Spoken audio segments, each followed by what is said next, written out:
I love my EV because I get to drive in the HOV lane. It's fast and quiet. I love it. I love my EV because it doesn't pollute the air.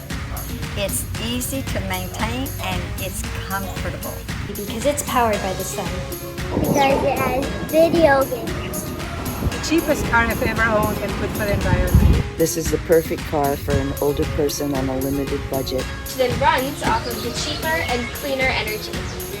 I can refuel by plugging into my photovoltaic system. It doesn't pollute the earth.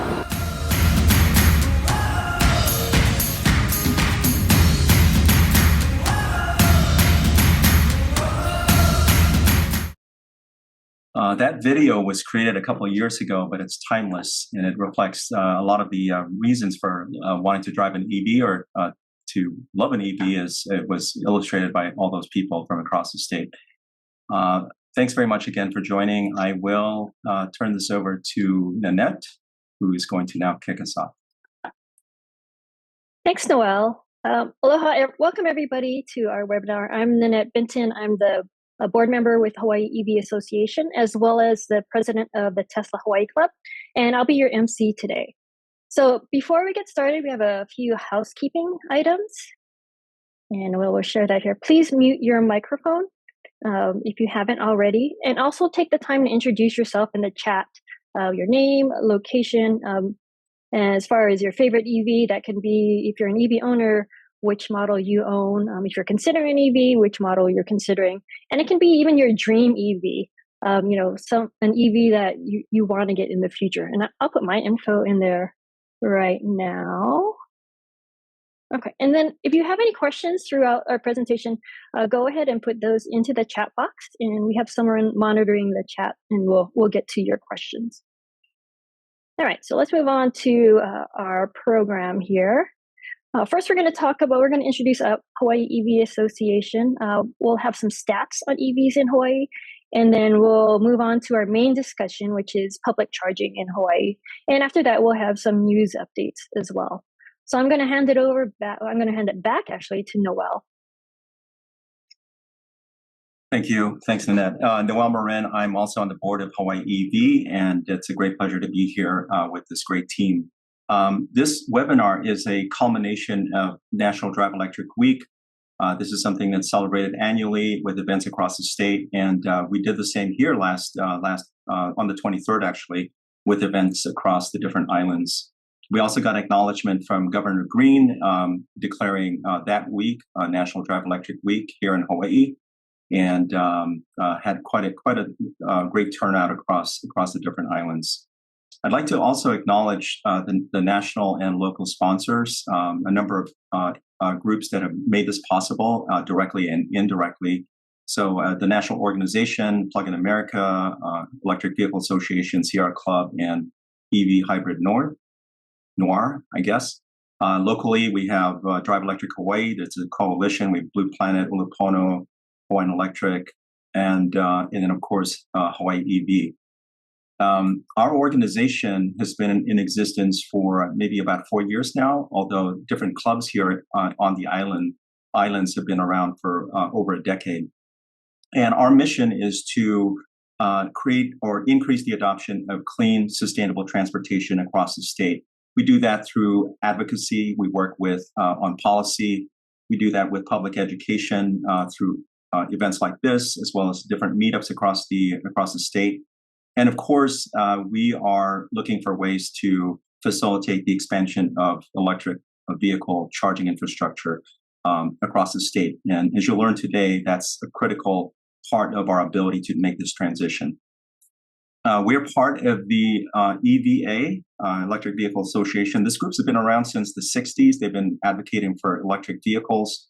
Hawaii EV is the Hawaii chapter for this organization. We are represented across the islands with different clubs. So Tesla Owners Club, Hawaii, we have Tesla Hawaii Club. We have members across the state. Nanette is the leader of this organization. Big Island EV has been advocating for EVs for over a decade. I think Hawaii EV likewise, and Maui Nui EV. So we have clubs across the major islands, and these entities, these groups actually facilitate in-person meetups. They could be really casual coffee and cars meetups to major programs that we that allow us to answer questions from the public, help them get behind the wheel, and hopefully convince them to make an electric vehicle their next car. I'll spend a few moments just talking about the rationale for EVs, right? And I think many of us here for many of us here, this could be a no-brainer. But there are a number of individuals and consumers who still might need to know. First of all, there's pocketbook benefits. I think we all know if we drive an EV, it's easier to maintain. They're lower total cost of ownership, from fueling to maintenance, zero tailpipe emissions, so you contribute immediately to clean air locally, because we are more efficient. The EVs are more efficient. It allows us to reduce carbon emissions, right? So if we're not burning gas or diesel in our engines, we're actually able to contribute to decarbonization efforts that can help with our global warming challenge. Really important is energy independence. So our ability to transition to clean transportation, that which does not require inputs of fossil fuels, either through gasoline or diesel, or also ultimately through our energy grid, will allow us to be independent from an energy perspective. Because of the energy efficiency benefits of electric vehicles, we're also able to reduce our net consumption of energy, imported energy. And then lastly, many people choose an EV because of the experience, right? They're quick, they're quiet, there's no vibration, it's really smooth. You've got the benefit of regenerative braking, where as you slow the vehicle down, you're able to recharge the battery. All of these different qualities are unique to electric vehicles, and a lot of people opt to make it their car because of these experiences, these benefits. So many reasons for driving an electric vehicle, and if you're not already driving one, get in touch with somebody, get in touch with a dealer, ask questions, get behind the wheel, and you'll surely appreciate the benefits of owning one. Now, how are we doing here in the state? So this is from DBET, and this is data as of August of this year. We currently have about 27,000 electric vehicles that are registered in the state. This represents about 2.5% or so of the over 1 million registered passenger vehicles in the state. So we're, it's still a tiny fraction. There's still a long ways to go. However, we're making progress. This curve, this adoption curve is continues. It's like roughly 30% year over year, and we expect that this will only accelerate. Importantly, we still consume about 40 million, if I have the stats right, 40 million gallons of fossil or gasoline on a monthly basis. So there's still there's a lot of room here and runway to accelerate and to make this transition for all the reasons that I've stated earlier.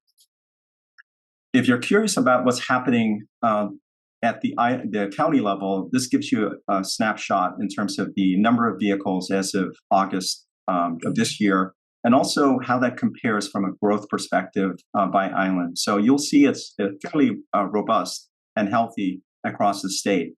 And obviously Oahu, with its population, has the lion's share of it. But we see the adoption curve across the state. Now, lastly, and then I'll transition here. I want to call attention to the fact that we, Hawaii EV, and other organizations are policy advocates as well. We look at policies that serve to increase the adoption through improving the public charging infrastructure, incentivizing ownership, especially with focus on low, moderate income households. And we do this year after year. Last year, there are quite a few bills that were introduced. However, only a small, actually only a handful made it through. The one that is most notable, as far as we're concerned, is Act 222, which is the road usage fee.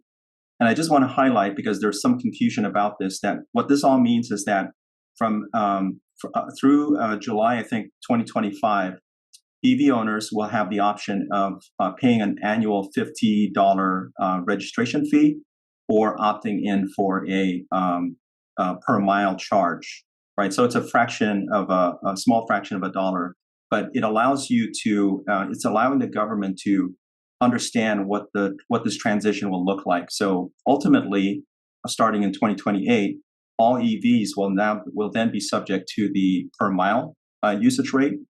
And then in 2023, the plan is for all light duty vehicles. So it's for gas cars, gas trucks, EVs, et cetera, will then transition to this road usage fee.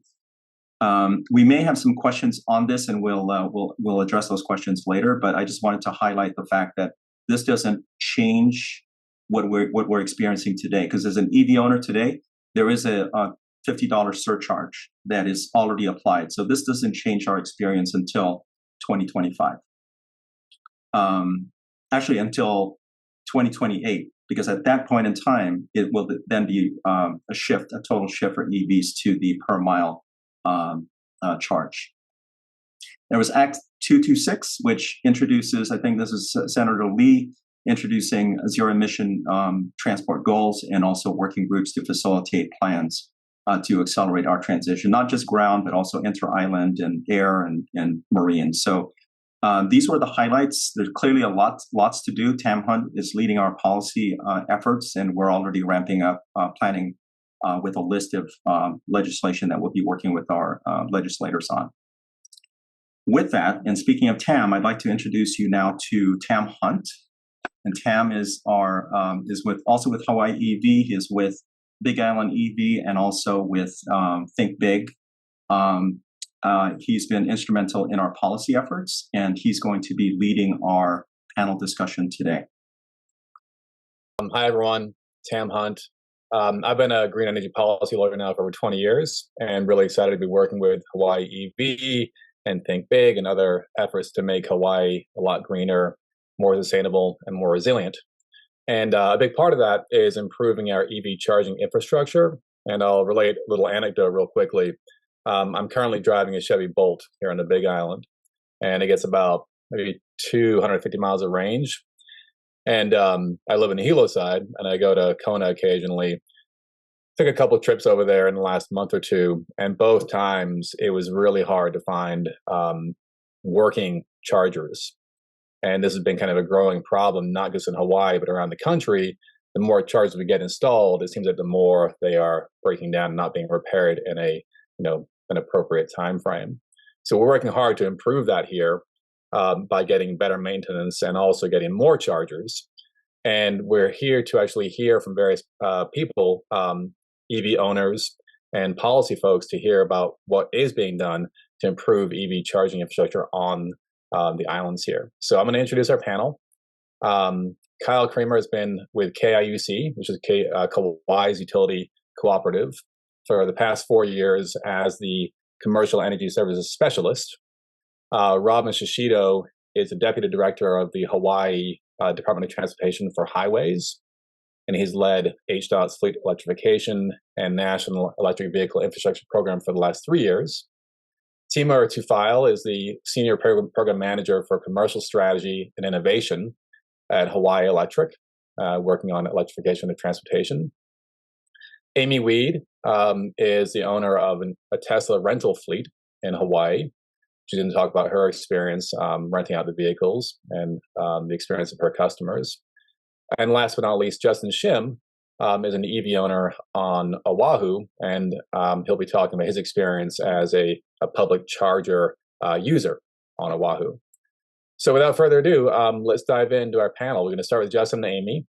And Justin, can you tell us about your experience on Oahu as a EV owner since 2014? Yeah, I mean, like when we got our first, it was a Nissan Leaf, probably the first generation.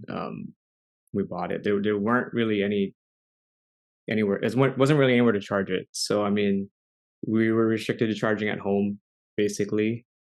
Which luckily we have photovoltaic. We have a photovoltaic system, so it wasn't an issue for us. But I'm sure it's an issue for a lot of people, especially back then. Even now, with the the privately owned charging stations are very limited. And probably like everyone in the chat will be mentioning is that it's just a numbers thing. There's more cars and not enough chargers. That's about it.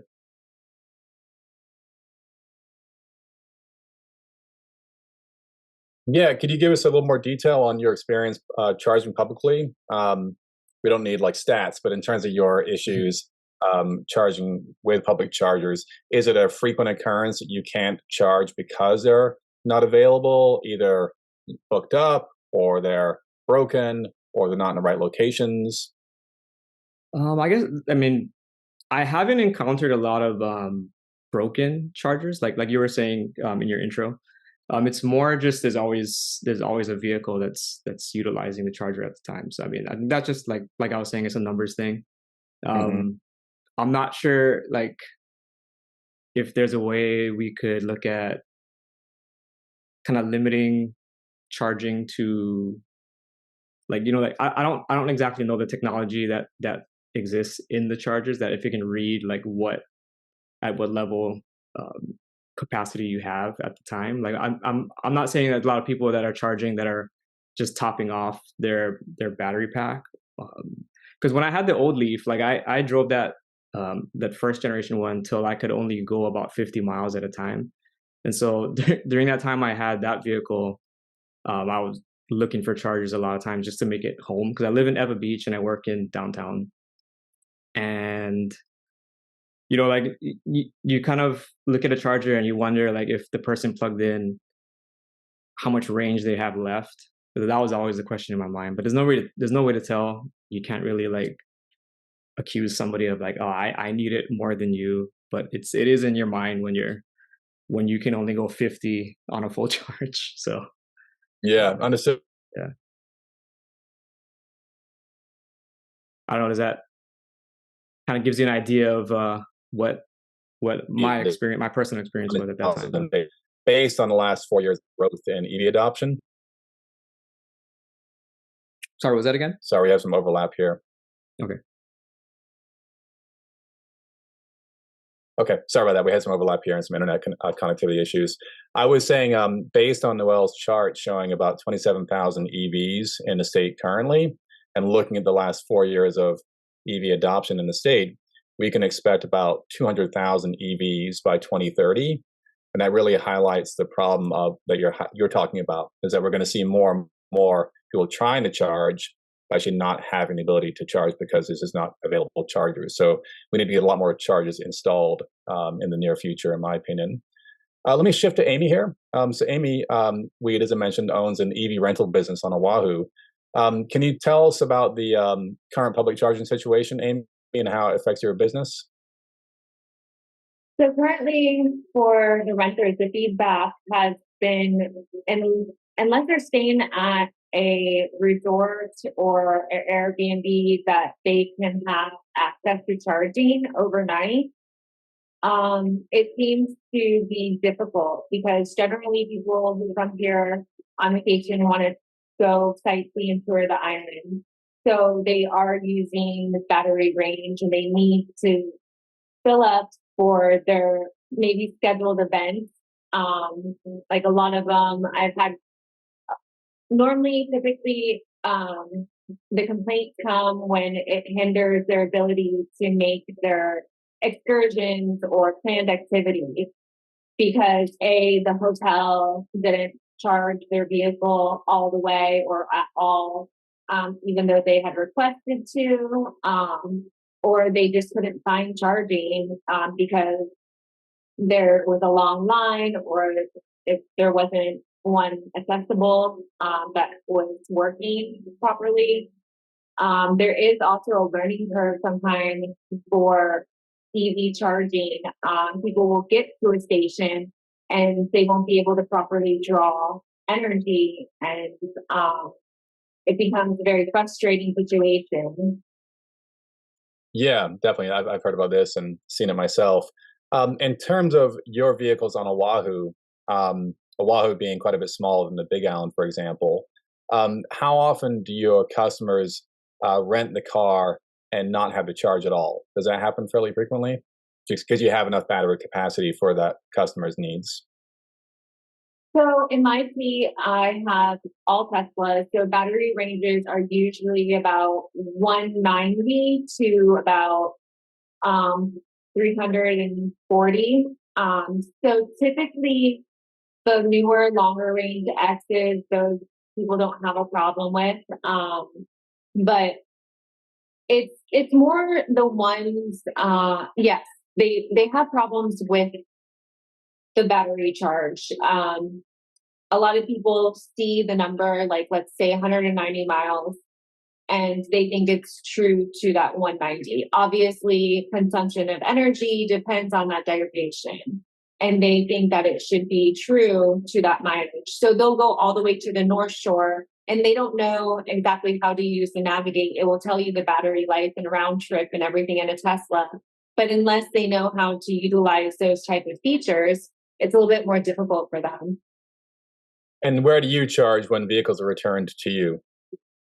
So at my location, we've installed 4 level 2 Tesla chargers. Great. So we typically charge here. And then overall, in terms of looking ahead for your business, do you see EV charging infrastructure keeping pace with your needs in the next few years? So interestingly enough, we've actually decided to downsize our fleet. We've been operating since 2019 on Oahu. And since then, we've had the largest fleet. We've had Mach-E's and different other EVs in our fleet as well. And just between the current market and the infrastructure, I thought over the years things would change. If only I've only seen it's gotten worse, especially when you have somebody coming from the mainland and coming here expecting the infrastructure to be the same. So I try to mitigate all of these by explaining to them our supercharger, there's only one location, there's 6 stalls. So when they hear supercharger, they're just like, okay, yeah, there's like probably at least 12 to 24 stalls, like we're good. And then they get here and they're like, I was up at until 4 a.m. I got there at 2 a.m. and there was still a line. Finally got out of the supercharging station at 4 a.m. And it's not just one time I hear this, it's multiple times. And I almost feel irresponsible renting EVs at this point because of the poor infrastructure. And that's kind of why I've waited since 2019 for it to improve, and I've only seen it's gotten worse for me. And I strive very hard to accommodate people and mitigate that and let them know all the resources they have prior to getting here. But I think between the geographical change and not being home and not their car and the frustrations of charging, especially when they're at a charger and it doesn't work, and then they go to another charger and there's a line, they've ruined their vacation. And I'm not about that life. Yeah, thanks for sharing that. That's really good information. And yeah, it is, I think, highlighting pretty starkly the issue here that we need a lot more chargers put in place soon. So let's bring in some other panelists here. Let's bring in Timur and Kyle. And they are working on the solutions here. So can you highlight Timur and Kyle? Thank you. So Timur and Kyle, questions for you. What are your plans, given the issues that we know about, we're hearing about today? What are your plans for enhancing the charger infrastructure to enable this new generation of EVs to come online, to be adopted and actually be used without a lot of grief? Yeah, sure. To set the stage a little, about 10 years ago, Hawaiian Electric started building sort of this critical backbone of DC fast chargers for public use across Oahu, Maui County, and Hawaii Island. But this was all done under a pilot program, and we've been capped at the 32 fast chargers that you've probably seen and used around the islands. And so this was meant to be a backbone and then filled in by third parties. We have an application which is still under review by the Public Utilities Commission. And if they approve it, that will expand the pilot and make it a more permanent program. And more specifically, it would allow Hawaiian Electric to install another 300 additional chargers across our service area. And that would be a mix of single port DC fast chargers and dual port level 2 charging stations, all for public use. The PUC hasn't made a decision yet, so we can't build anything at the moment, but we are ready to go once we get the green light. From what I understand, a decision will likely be made toward the end of this year or in January. And so hopefully in 2024, we can start rolling those out. But we're also developing programs and trying to improve processes so that our customers are better supported when they build out charging infrastructure. And these customers include everything from car rental, EV supply equipment companies, hotels, resorts, retail stores, and government agencies. One example of this is our Charge Up Commercial Make Ready pilot, which is essentially a way to lower the upfront infrastructure costs for customers that want to install level 2 chargers. Another example is our commercial EVJ and EVP rates. These are time of use EV rates, which are supposed to incentivize people to charge their vehicles during midday hours when we've got a lot of solar energy on the grid. It's just another way for operators to reduce costs. And we're always looking for other ways to encourage third parties to build out EV infrastructure. Even our latest residential EV program, Smart Charge Hawaii, which we'll give a plug for later, should help us and our partners think about how to deploy infrastructure more effectively. And I also mentioned process improvements. So this year, behind the scenes, we've been working closely with other utilities, along with some of our national EV customers, to identify what the leading market practices are for utilities that want to create an excellent customer experience for EV service-related requests. So in other words, for all the areas where Hawaiian Electric has control, we're trying to streamline our operations, improve customer communication, and create more specialization for EV-type projects so that when customers do want to deploy EV charging infrastructure, we can respond more quickly and create a much smoother experience for them. Thank you. That's really helpful. Two follows for you, which, do your best to be brief on this. Does the PUC, in your view, understand a sense of urgency regarding your application? And there's been a fair amount of controversy behind your application to install a lot more fast chargers, but they realize how big a problem this is becoming. And then second, do you anticipate your rates for fast charging to stay the same over time? Because they've been the same for many years, which I appreciate. Or do you see them going up? Well, for your first part, yes, the PUC is aware that this is an issue. I think the challenge is that there are so many other things that they're focused on as well. And so they are going to take a look at this DC fast charging expansion. And there's a lot of stakeholders that are giving feedback and opinions on it. So it's tricky for them to kind of make a decision on it. I'm not sure where that decision is going to end up, though. And for your second question on the rates, so for the EVJ and EVP rates, they are based on a pilot program, so they will end eventually. We either renew them or we come up with new rates and go to the PUC and ask for approval on that. Okay, thanks so much. Yeah, and just as a point of comparison, my understanding that right now the DC fast charger rates in Hawaii are, even though the regular rates for electricity are quite a bit higher than, say, California, the fast charger rates are about the same nowadays, which is, I think, a nice benefit. Kyle, turning to you and your efforts, can you update us on what you're doing on Kauai to build out infrastructure? Yeah, so here at KIUC, Kauai is a totally different animal than Oahu and the other islands. So I give Timur props on installing level 3 chargers there. Kauai right now is not at that point for level 3 chargers. We're still trying to collect data and how it might or might not affect our infrastructure here at KIUC. So what we have been doing is we've been at KIUC, we actually made an EV group. So we'll go out to these customers, whether the charger is broken, whether the charger is new, give them tips, give them hints of what they can. And then on the KIUC side, we also did a rebate this year. So we do rebates for new installation on EV chargers on level 2, and we also do on a retrofit chargers here. So back to our program on broken chargers or people want to install new technology, KIUC provides $3,500 on a rebate to help them out to go out there. So it's a little bit a different ball game. There's still a lot of evaluation that we're doing, planning for the future here at KIUC. KIUC also installed a charger here in Lihue, with level 2 multi-port. We also installed a level 2 multi-port in Anapola. Right now on Kauai, because of the movement, it's more a data game that we're trying to figure out. There's not as much EV cars here for sale on Kauai. So infrastructure that people are putting in, thinking that they're going to get paid back for their infrastructure, is not really there on charging at this point. And we also are committed to work with our EV groups on Kauai. We actually just worked with the county, worked on the state level because they're looking at installing a level 3 charger, looking at what they can do on old infrastructure through KIUC. And that's the way we've been helping on the infrastructure side here. Thanks, Kyle. Follow-up question for you. Could you kind of give a little more detail on the level 3 installation issues? Why is that different than the other islands for you guys?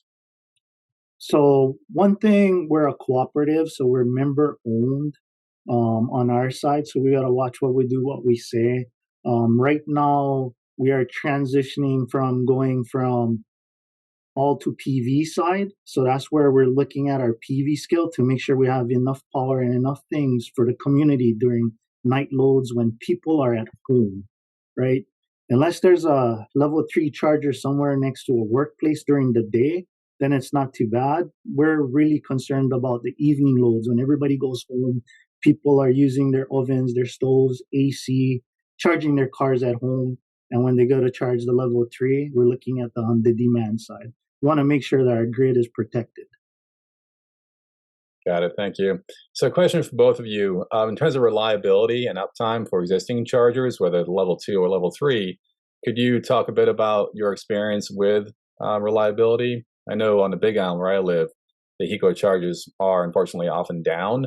I don't know the details, why this happens or why it takes so long to fix them, but could you clarify a bit on those issues? Yeah, sure. Well, when you're on a chain of islands that happen to be one of the most isolated regions on the world, it can be tricky to get new supplies. And so global supply chain issues, pandemic or otherwise, make it really challenging for us to get replacement or spare parts for these charging stations. And it's an issue for station manufacturers and utilities across the world. So it's not just us. Our service teams are quick to respond to reliability issues when they come up, but without easy access to replacement parts, they're really limited on what they can do. And so this makes it difficult for us to forecast when those stations in disrepair are going to be back online. But despite that, we've taken some lessons learned over the course of this DC fast charging pilots over the past 10 or so years. And to the best of our ability, we are trying to put in place improvements to improve reliability. So for example, we are now contracting with a service partner that has very specialized knowledge of DCFC repairs, and we've seen a massive improvement in uptime compared to just a year ago. We're securing the latest in DC fast charging technology for new and replacement stations, and if we have the expansion, we'll be using the same new technology. This technology has advanced significantly since these original chargers were put in nearly a decade ago, and so that's going to help with reliability. We're also developing better in-house experience and training resources to support the maintenance and repair of these DCFCs. And then finally, we are trying to standardize our communication strategy. We have more effective communication channels now with our customers. Internally, we've been working to make our interdepartmental communications a lot more cohesive. So all the various departments involved with managing our DCFCs and customer relationships are now working more in lockstep. Thank you. Kyle, go ahead. Yeah, for here on Kauai, it's a little bit different. There's a lot of business owners or members don't really know too much about charging system. So say, for instance, you just buy a charger that's from the internet or from a company that's not known or something. And that's where on Kauai, we run into a lot of problems because there's nobody that can come to Kauai, to our island, to fix it or for repair. So the question is, what do they do? So what I've been telling our members is look at what majority of people has been installing on Kauai, just on the island alone by company. Because more than likely the parts, the staff, the training is all there. So it's easier to get the parts to fix a broken charger faster than an unknown one. But in the beginning, it's just everybody's unknown and they're heading in the right direction. But the part is now we have electricians that needs to be trained because you need to be a certified electrician to do these chargers. Some people are hiring people from not in Hawaii in general. So when their charger is broken, now they have to wait for a service guy here. And that's why when we do our EV event with these customers or go visit them, we just tell them, look at the majority, look at what the chargers is like, see what's out there, and use those brands because more than likely those brands are true and they know and it's been tested already. So the longevity of a charger will be longer. People will have parts on hand.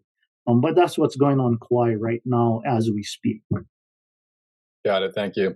And Timur, going back to a point you made earlier about your current pilot for the level 3s, and you mentioned that the third-party market hasn't really stepped up to install level 3s. We've followed this a bit at Hawaii EV, and we're not really clear why that's the case. We agree that's the case. We're not really clear why it has been the case. There certainly have been third-party level 2s installed pretty widely, and in the chat, some people are mentioning the charge points have been quite good and very reliable. My personal experience, agrees with that. There's some really good charge point installations around the Hilo side and down Pahoa, et cetera, that are quite reliable. So I guess the question for both of you again is, why do you see, what hurdles do you see that have kept third parties out of the market for either level 3s or level 2s? I'd say the two big things are cost and timelines, and they kind of go hand in hand.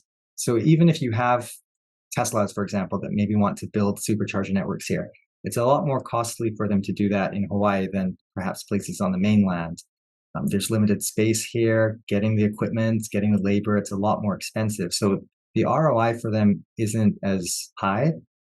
And so that may make them deprioritize Hawaii over other locations. There aren't necessarily as many incentives to support them. Hawaiian Energy does offer rebates for commercial charging stations, but it's definitely the costs. Okay. Kyle? Yeah, even for me, I totally agree. I mean, I just saw a proposal across my desk just for a level 2 charger, turnkey, which it shouldn't be much, but it depends on location, where they're putting infrastructure. And the proposal that came across my desk was like $45,000 on a level 2 charger. Wow. For it. So it just depends, right? So I totally agree. It's cost, location, and availability, right? With that 45K estimate, was that mostly infrastructure? Because the chargers themselves, of course, is nowhere near that for level 2, right? Yeah, it's mostly infrastructure on that customer side for it. Well, thanks. This is really good information from both of you. Please stick around. I'm going to shift now to Robin for the last section of our panel here. After Robin, we'll have a Q&A, so please get your questions ready. And let's shift now to Robin. Again, Robin Shishido. And Robin, can you tell us about the NEVI, the National EV Infrastructure Initiative? We're pretty excited about it ourselves.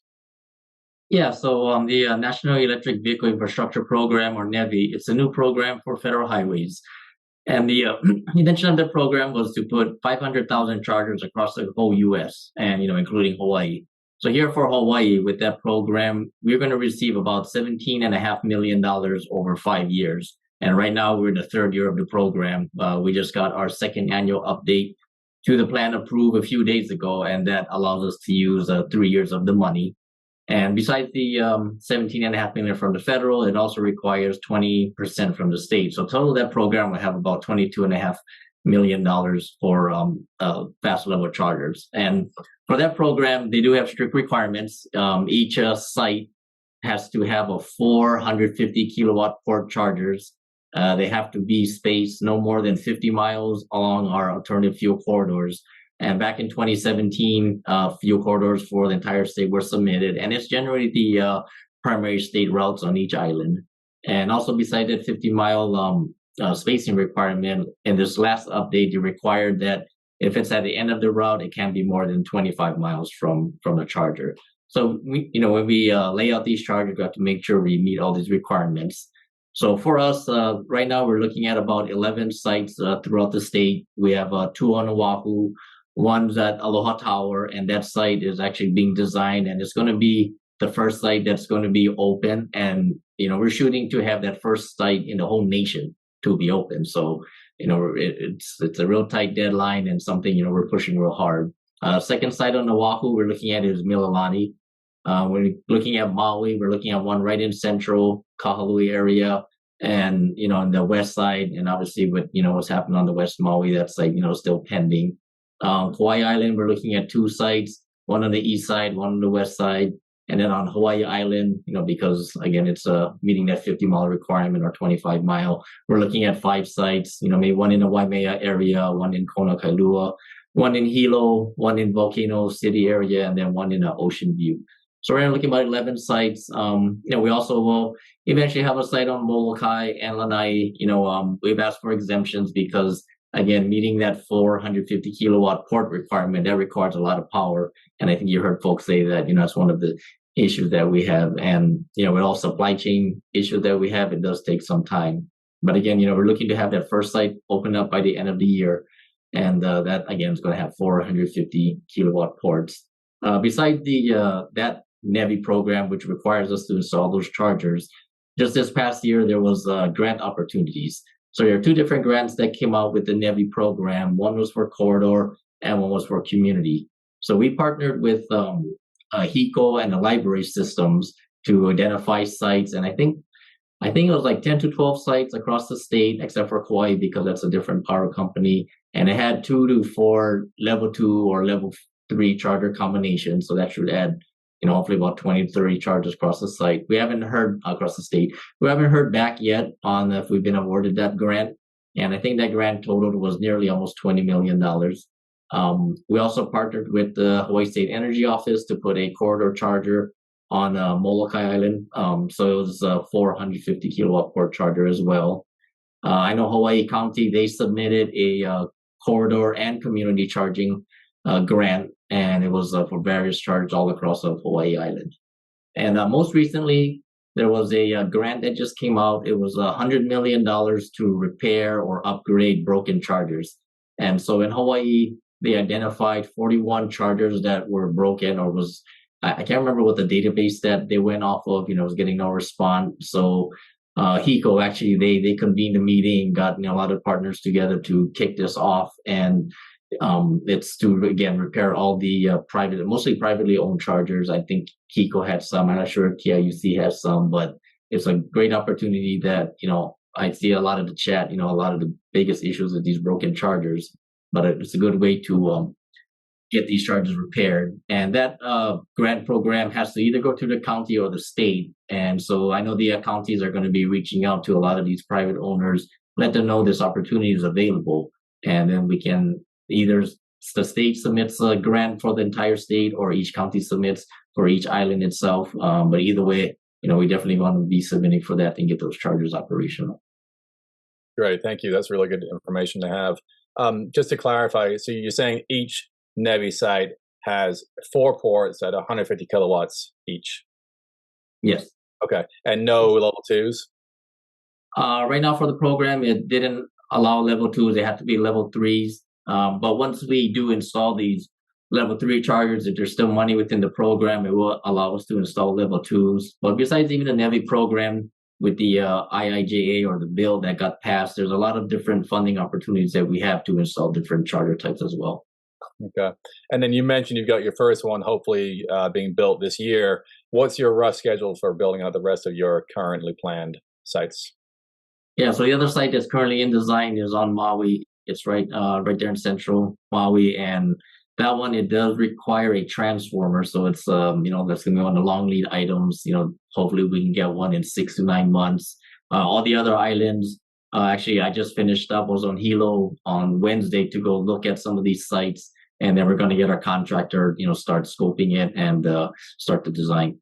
And we've already worked with HECO and KIUC to analyze the power requirements so we can, see what's needed. Like the one in Aloha Tower, it already had a power source, but it didn't have enough to power directly. These are 450 kilowatt ports. So we're going to use battery storage to help supplement that and ensure we meet that charging requirements. Can you give us a rough time frame for building out all the NEVI sites? Is it like next year, next 2 years, next 3 years? Yeah, we're the other site we're looking to get open and operational by the end of next year. And then all of them in the next year? All the 11 sites. Yeah, Wow, identified. probably by the end of 2024. That'd be amazing. Okay. Yeah. So actually, what we did, we already had a contract on board. As we did our state electrification, we had this contractor on board, and they were able to already order these NEVI chargers because we know, at the 11 sites at 4 each, that's 44 that we need. But you look at across the nation, they want to put 500,000. We want to get ahead of everybody else. So we already have 32 on order, and they're going to be tritium chargers, and we're going to be the first one receiving as soon as it comes out of their plant. Very cool. And in terms of expanding those sites, you're looking at doing 4 chargers per site. Is there going to be potential to expand those further, let's say after 2030? Yeah, as long as the current bill, which goes for 5 years, and we're just starting the 3rd year. It had a lot of different funding, different programs that was for electrification, and even besides that, like I mentioned, there was the grant programs that provide additional money. I think there was a nationwide. There's something like $2.5 billion available. I know Kauai County and Oahu. They also received earmarked funding to go put in level 2 and level 3 chargers on the respective islands. So Right. as we go forward, we definitely see more opportunities to add more chargers. Excellent. Yeah. So we're getting some questions in the chat about how can the public feed in, basically provide their information to your program. Is there a website, or how do we communicate? Yeah, we actually put out a survey. I think in the mid-July, we opened it for about 3 weeks. We got about 85 persons that responded, and it was just kind of generally asking, do you have an EV? Is the charging infrastructure holding you back? What time of day you would charge? Where you charge? So we had about 85 people respond, and it was across the state. So we're probably going to open it up here again as we start picking our sites, developing our sites, and get more feedback from everybody. So the sites you mentioned, those that they're not all set in stone in terms of the actual location. It's more like the general area, and then you're going to pinpoint them further. Yeah. So right now we've picked some sites. So like the one on Oahu, it's going to be at Aloha Tower. We wanted to more first look at where we own property that we can get in there. It's a lot easier and quicker we can get. And this is just a start. This is just to get these chargers in place, and as the infrastructure grows, as more EVs, more people adopt them, we can find out where we need to put more of these sites. Got it. And in terms of maintenance and making sure the uptime is good for these new chargers, do you have a plan in place already to ensure adequate maintenance? Yeah, so one of the requirements, I believe they have to have 96% uptime, and there's a lot of reporting that's going to be done to ensure we meet that. And we have a contractor on board that's going to be in charge of the operation and maintenance of it. And so they're going to, need on-island staff to be able to make sure we meet that 96% uptime requirement. Great. Well, thanks so much, Robin. Really exciting to hear this. And, we've talked to Tesla a little bit too, and they're planning a number of new locations around the state, but they don't have, firm information yet. But hopefully they're going to add to your, additional charges along with HECO, along with third parties. So we are optimistic we'll see a lot more put in place next couple of years. We still don't know exactly how many or exactly where just yet. So let's turn it over to the Q&A here. So I saw Elvia had raised her hand and actually has a question here. Elvia, do you want to kick us off here with your question? Well, let me read her question then. She said, how can the public suggest locations for level 3 installations? And I think Robin answered that, but maybe you could just kind of give a quick summary again. Yeah, one way you can email our public affairs office, dotpao@hawaii.gov, but we'll open up the survey again, and we'll ask, what locations you may want, and, where you live, and how we best serve you. But we'll open up the survey here in a couple of weeks, and look for a news release. We'll put it out again, and, we'll send it up to this group as well. Yeah, thank you, Tim. I have a follow-up. I'm sorry. So do you all review things like plug share when people put in they couldn't charge or the thing was broken or whatever? Do you look at that as well? We have not specifically, but for that one grant that came out, which was that $100 million to repair the chargers across the nation, 41 chargers were identified in Hawaii, and I'm not sure where they got that information from. I know talking with HECO, some of them, some of the information was old, so we're looking to correct that, but we have a short time frame. It has to be corrected by October 11th. if you want a charger to be eligible for that funding. Okay, well, PlugShare is like the perfect crowdsource of information. Just saying. Okay. All right. Thanks, Alvia. Ethan, I see your hand is up. Yeah, thank you, Robin, for your information about the program. I was really excited to see the Aloha Tower station being planned for a new fast DC charging. My question to you would be, how are you guys considering the transition to NACS, given that many of the automakers have sent out language that they're going to be transitioning to that? So is that in your plans as well for these fast chargers? And then secondary, my other question was around being able to build sites with battery storage. So you mentioned that, I think, on Kauai or some other locations, but is there any kind of plans to maybe build like solar coverage on parking lots with battery or battery storage so we could have more fast charging without taxing the grid with capacity? Yeah, so answering your first question, so with the NEVI requirements, it did require having, I think it was the CCS connector types, but it also allowed to have other connector types. And so we know, yeah, NACS, everyone's starting to adopt NACS or switch to NACS, but it's not currently approved yet. But when we talked with Tritium, who will be supplying us these chargers, they will be able to retrofit and be able to accommodate the NACS chargers as everyone switches to it.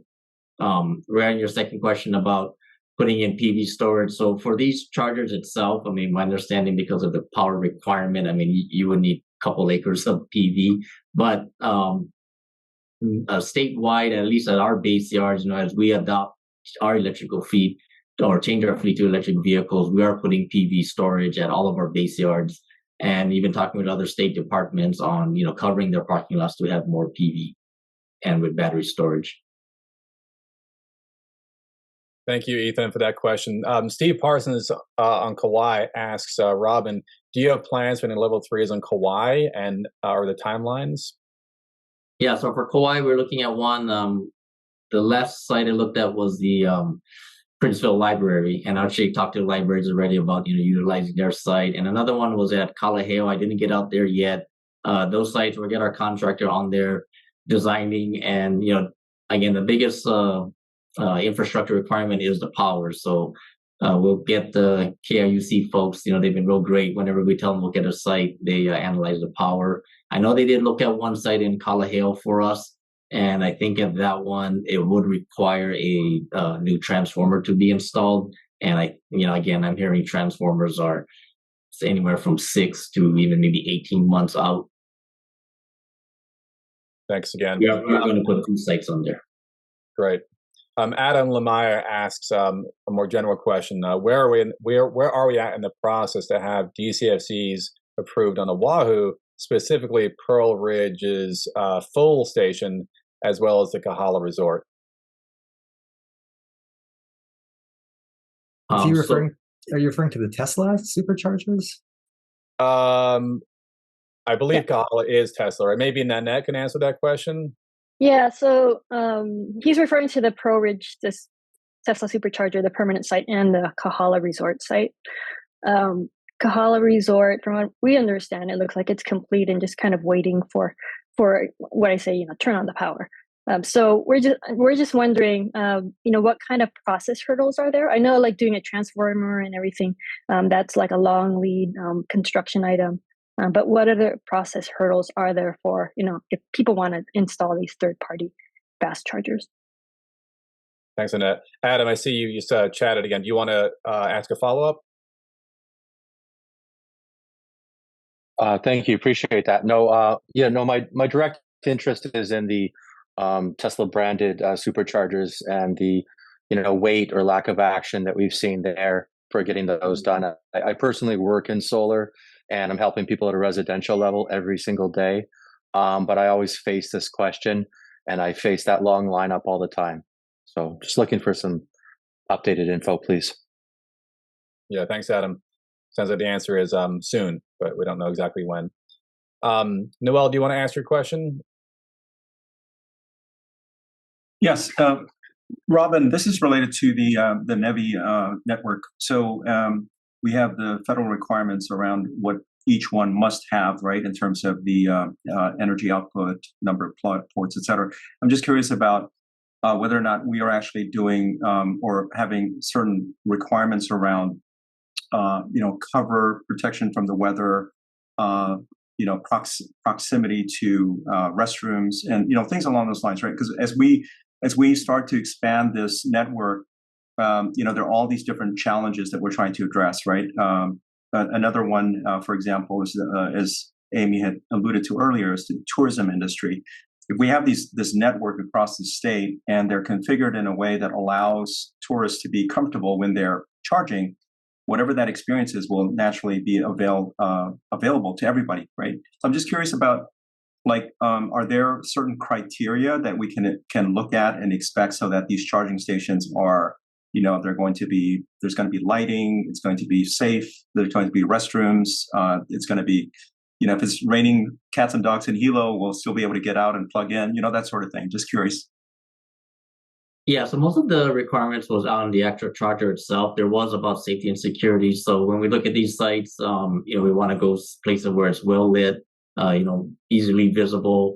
We're going to light it up. We're going to put some canopy and even, maybe provide some of the PV to at least power up the lights and, either have some security camera there or even a security guard, like at the Aloha Tower, since it's right there in the harbors area, right over there, they have a security in that that goes around that parking lot. And we'll just make sure they come to these sites because these sites have to be open 24/7 to the public. So, someone could be charging there at 2:00 in the morning. And yeah, we definitely want to make sure they feel safe and secure.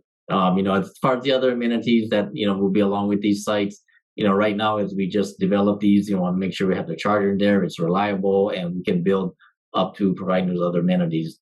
And, with these chargers and the 150 kilowatt power that's going to put out there, I think most of the cars, and if they can accept that much power, you'll be charged within, from what they tell me, it's like between 6 to 10 minutes that most people. So hopefully it's almost like going to a gas station, you just plug in and you go and not. And because, I think some people said people charge their cars, you don't know if they might be topped off already and they're utilizing that stall and that charger. So you want people to kind of charge and then move on. And so, yeah, it's kind of a mixture. We want to make sure how people utilize these chargers. That's a great point, Robin. It's good to be reminded that, in fact, we are seeing higher and higher volt or wattage for charges, which means shorter and shorter charging times. So actually a question for Timur on that point. With your pending application to the PUC, are those also looking to install for the new fast chargers? Wait, sorry, Tam, you cut out a little bit there. So with the new application for new chargers, what was the question? Yeah, am I back? Can you hear me okay now? Now I think it's okay, yeah. Yeah, so the question was, okay, great. Yeah, sorry about that. The question was, is HECO looking to install also 150s and up, or are you going to be installing lower wattage chargers also? For the expansion, it would be, at least the DC fast chargers would be 150 and up. But then the other half would be level 2 chargers. But I don't believe we're looking at the Firewire products. Timur, sorry, just to clarify, did you say 150 or 50? 150. Oh, there'll be 150s. Okay. That's significant, right? Because what we have currently are 50s. Yes. We'll have more information about which vendors we're going to work with once we get approval. But right now, our asset management team is speaking to different vendors and kind of testing out some of the technology that they're offering. Now, there are some that go up to like 300 and 350. Are you considering that high a wattage? I don't believe so. So you're capping out at 150s at this point? Yes, okay. That's my understanding. Thanks. And then also, Timur, I believe you have a public input option too for locations for new chargers. Can you tell us about that? Yes, I'm going to drop that in the chat now. So a couple of years ago, we created this interactive map where we're crowdsourcing information from the public on where they would like to see DC fast chargers put in place. And so we strongly encourage drivers to drop a pin for any location that would be helpful for them, maybe a location that you regularly frequent or somewhere on your commute. And then our planning teams will take that feedback into consideration once we get the green light to install more chargers. So that the link is in the chat, chargeuphi.com. Well, thanks so much. I think that's the end of our Q&A session. So, I have a question. Yeah, go ahead. Sorry. So, so this is maybe just for Robin, for Timur, and Kyle. You know, this is a very exciting time, right? I mean, for the longest time, it's like, oh, we've got level 2s. You know, DC fast chargers were like a rarity, and there were concerns about, you know, our ability to make this happen. And now we have NEVI. We have, I mean, each of these hubs will have 4, you know, 150 kW ports. And it, you know, clearly at the end of the day, it's still not going to be enough, but it's going to be infinitely better than what we have today, right? You add on the what's happening with Hawaiian Electric, Kyle, what's happening with KIUC. My question is whether or not there is orchestration around all of these different developments, so that at the end of the day, you know, there are no hukas, right, or areas that are not covered. And also we avoid situations where we have oversaturation in areas where we don't need as much. So there's the planning, you know, the expansion project subject to approval. And we have NEVI, which is already pretty much defined. And then maybe there's also some commercial entities that are doing this, right? They're installing the DC fast chargers. And I'm just wondering, I mean, maybe the utilities might be the way for us to identify where these things are evolving and then be able to influence so that we have a nice distribution of these stations. And we also have, you know, timely deployment, because it's not going to happen overnight. It's going to be over, you know, maybe years, but it's orchestrated so that you've got good coverage, you know, out the door. And then the last related to that would be figuring out a way to standardize the UX, or the user experience, so that whereas today there's so many different RFID cards, you know, apps that you're going to need to be able to use all these different stations.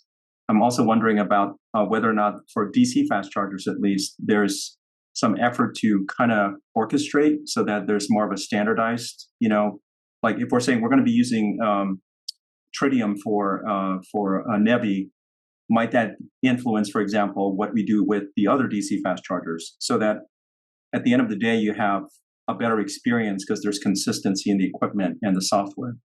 So 2 questions. One is orchestrating. Are we orchestrating? Are we coordinating?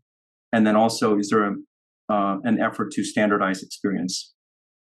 Yeah, so I can start. So yeah, from the start with the NEVI plan, I mean, we met up with KIUC and with both HECO, and they were real instrumental in helping us develop this plan. I mean, we had weekly meetings. That survey that Timur mentioned, I mean, we did utilize that actually in our NEVI plan, you know, to help, you know, put up as part of our public outreach. So there's been coordination throughout from the beginning with that grants that came out when HECO was going and submitting for their locations, Hawaii County, you know, it all went through DOT. So we made sure that, yeah, there wasn't overlap and people weren't putting level 3 chargers right across the street from each other, and it would be spaced out. So definitely, yes, coordination on that part. And as far as, you know, trying to standardize what the charges will be, so for the federal funded projects, the grants in the NEVI program, you have to meet what's in the NEVI minimum standards and requirements. So that does standardize, at least for those chargers itself. And I'll add to that. So Noel, you mentioned Drive Electric Hawaii at the start of this coalition of people, organizations invested in EOT. So that includes the utilities, KIUC's there, Hawaiian Electric, we've got the cities and counties, DOT. So all of these organizations use these Drive Electric Hawaii meetings. We meet quarterly, and it's kind of a forum for us to talk about, think projects that we're working on, kind of brainstorming problems that we're all facing collectively. And so that's an opportunity for us to be more orchestrated on where we're deploying EV charging infrastructure. There's also something, we're going to make an official announcement at some point. We're working on a EV charger siting tool, which is something that other utilities are doing. The California PUC has mandated it in California. So what this will allow is for third parties to log into this map, and they'll be able to see where there's capacity on our grid to install chargers. So if they're planning, they can at least do some preliminary looks across the islands and see where might be a good place to put some level 3 chargers in the ground. But more to come on that soon. Thank you. Excellent. Thanks, everyone. And I want to get some kind of second Noel's point about cover, not just in the rainy areas, but also in the sunny areas, because it can be too bright sometimes to read the displays on chargers. And where I live near Hilo, it could be quite wet sometimes. So it'd be great to ensure that all new chargers have some kind of cover. With that, let me turn it over to you all. Tim? Yep. Sorry, I just wanted to make sure if Kyle had a comment or response to that last question, that you would get the opportunity as well. All right, go ahead, Kyle. Yeah, so to Noel's question is, here at KIUC, that's why we created our KIUC EV group. So we try to keep costs low regarding infrastructure-wise. We look at transformer sizing. We look at locations that the state or the county of Kauai wanted to do and see how close or how far from the transformer, come up with better ideas so we can put in these level 3 chargers and be a partnership with the state and county of Kauai. The county actually on Kauai sent out a blast email to Kauai County to look at locations on the whole island to give our members input of where they think it should be. And that's the sites that we looked at, we evaluated, and turned over all of that information to the state and to the county of Kauai here for it. Yeah, because we feel the same. You want to put level 3 chargers all in Lihue, right? It's central, but what about the rest of the island? So we take all of that knowledge into consideration. Excellent. Thanks, everyone. So to wrap up, we're going to turn it back to the panelists and say, do you have any final thoughts on any issues we've covered here today? Let's start with Justin. Am I muted? No. Okay. No, actually, this was kind of very informative for me as the, I guess, non-professional in the group. I'm just an EV owner. I mean, one thing that it's not really like it's totally off topic of what the discussion has been, but it's that there's a lot more plug-in hybrids on the market now, and I noticed a lot of them are utilizing the charging stations, and they don't. I hate to say that, but they don't necessarily need to be plugged in, and so I think that's kind of an issue too. With like a lot of so this is more of the usage side versus the supply side. I know a lot of the discussion is regarding increasing supply chargers, but is there a way to kind of limit? I think I mentioned this in the beginning too, like to limit like who is able to utilize a charger. I don't know if you know who this question was before, but maybe somebody can answer that. Let's leave that in the ether for now, and we'll return to that, I think, at a different time. Amy, go ahead.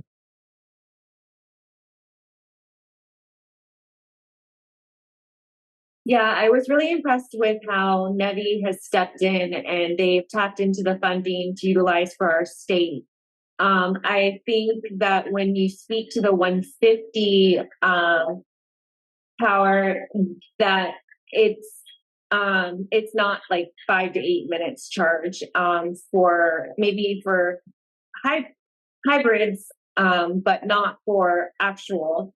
So that would probably take about at least an hour to an hour and a half, realistically, a 150, just to put that out there.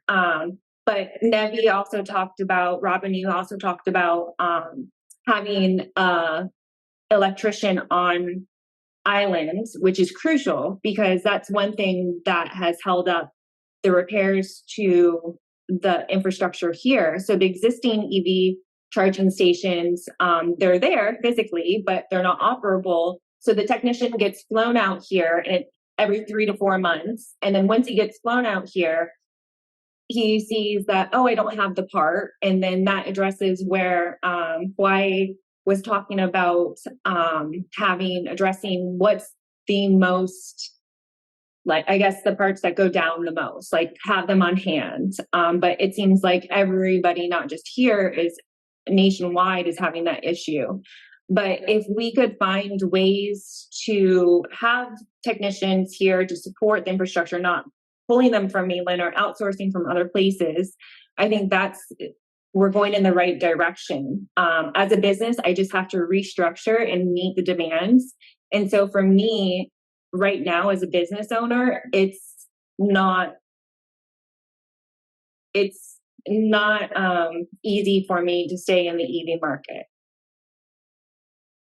Thanks, Amy. Timur, go ahead. Yeah, well, we talked about some of the challenges that kind of hamper us in building out infrastructure here, and we talked about supply chain regulations. But one thing if there's one key takeaway, it would be improving the harmony between the various stakeholders that are involved in getting this infrastructure built. And so that's the utility, the customers, the permitting agencies. So for example, it's us as the utility, as Hawaiian Electric or KIUC, being able to accommodate this uptick in a very diverse group of EV infrastructure projects. It's making sure that we're able to scale with them. We've got proper standard operating procedures in place, but it's also the customers gaining familiarity with working in Hawaii, with the intra-island engineering standards challenges and knowledge of working with local contractors. But then it's also the permitting agencies, like the Department of Planning and Permitting, kind of working on improving their own processes and timelines. So that's kind of how we're going to get ahead here. Thank you. Kyle, go ahead. Yeah, so that's also like my takeaway too, right? How do we make it better for our members here on Kauai, right? What is the association? What is the key? I've been going to our, with Steve Parson and Sandra, we've been going to EV events just to see what's the needs, what's the hopes, what's the dreams, or how can we help as a utility company, which it's kind of hard because there's both sides of the stories, right? On one side, you have the EV drivers, EV locations, and then you have the power utilities, right? And how do we accommodate this useful energy to provide more energy to our EV owners, especially when level 3 starts to come to the island, right? How do we work hand in hand to figure all of the negative parts and make it into a positive atmosphere for everybody for it? Thanks, Kyle. And last but not least, Robin. Yeah, I'll just say, right now there's exciting times as we transition to electric vehicles. There's a lot of federal funding out there, a lot of opportunities. So, I'm happy that HECO definitely stepped forward, put in that one grant application. KIUC, I've talked to Beth Amaro, so we'll reach out to her for next year's funding when it comes out. And this is going to be annual funding. So, always we want to be planning ahead and bringing as much as we can and build up our network here. Right. And great discussion, everyone. Thanks so much for joining us. So back to Nanette. Yeah, that was really, really informative. It's really good to see that, the utilities and government recognize the need for, more supply of chargers here. And, we understand that it takes time, and construction and permitting takes time. So we're hopeful that, you folks could come back, maybe we can make this kind of a regular thing, maybe annually. So you guys can come back, kind of give us feedback as far as where you are with your programs. And I think it's good to have, the EV owners and the public, actually here to ask questions of you. So thank you very much, Amy, Timur, Kyle, and Robin, for a really, really great discussion. And now I'm just going to go over a few news points before we wrap up here.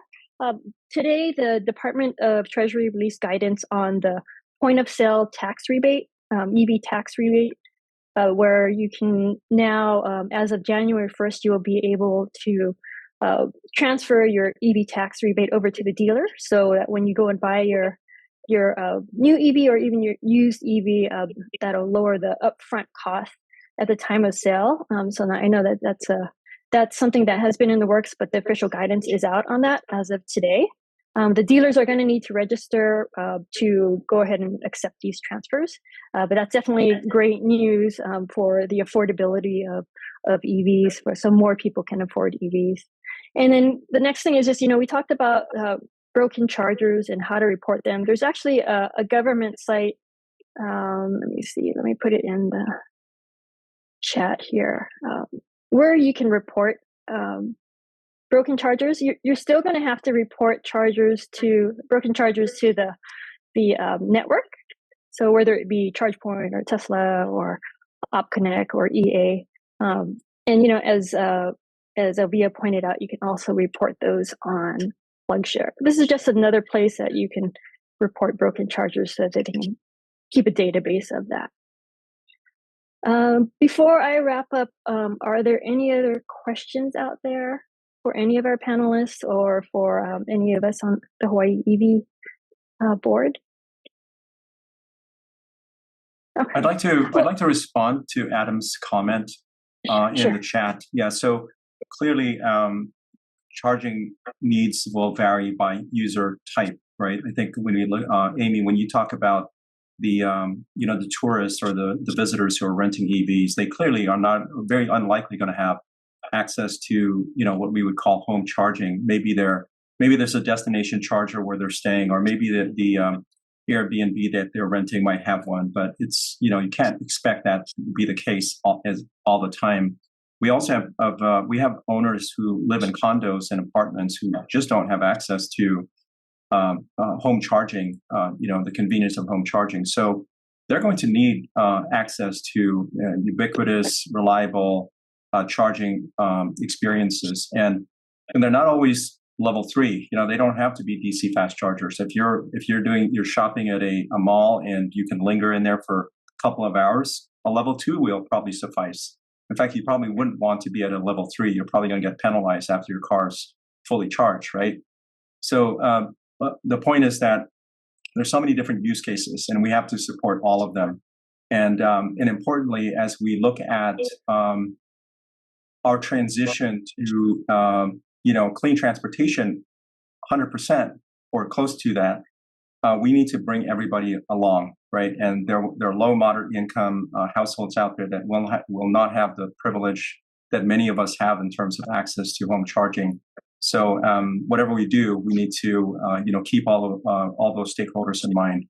And from what I've gathered in today's discussion, it looks like the leaders in utility as well as the government, they're taking that into account. So anyway, just want to acknowledge that there's many of us have convenience of home charging. I certainly do. Many of us do, but we have to build for those use cases where that's not the case. So thank you. Thanks, Noel. Well, if you thank you everyone for attending this, and if you enjoyed this webinar, Hawaii EV will be having monthly events, starting with the upcoming top story for Clean Energy Month, and that's going to be on October 27th. So we'll share those details soon. You can also learn more about Hawaii EV and our partners at hawaiiev.org, and you can also follow us on our social media. We have an Instagram account, and as well as We Planet and Drive Electric Hawaii. And finally, I just want to encourage you all to join the Electric Vehicle Association. Hawaii EV is a chapter of that national association, and the memberships are affordable and allow us to conduct our mission here. And we'll put the link to that in the chat where you can join. And there's benefits as well. So, well, unless there's any other questions or comments, thank you so much for attending. I know we finished a few minutes short here. So thank you again, and we hopefully will see you at a future event. Yeah, to our panelists, thank you so much. To everyone who joined, thanks for the questions and the discussion. Great meeting. Yeah, everyone. Aloha. Aloha. Thank you. Take care.